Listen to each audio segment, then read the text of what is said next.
Hey guys, in today's video I will show you how to import GIF into Davinci Resolve.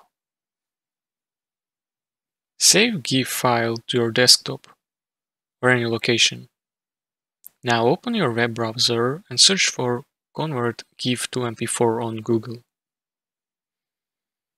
Choose one of search results that offer GIF to MP4 conversion. Upload your GIF.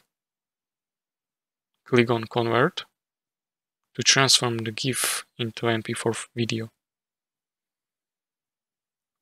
After conversion, download resulting MP4 video file.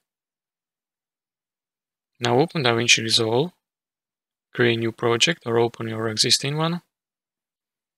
Navigate to Edit tab. Find Media Pool on the top left corner. Right-click within the Media Pool and choose Import Media. Locate and select Converted MP4 video. Click Import. And that's it. If you found this tutorial helpful, please consider subscribing and liking the video.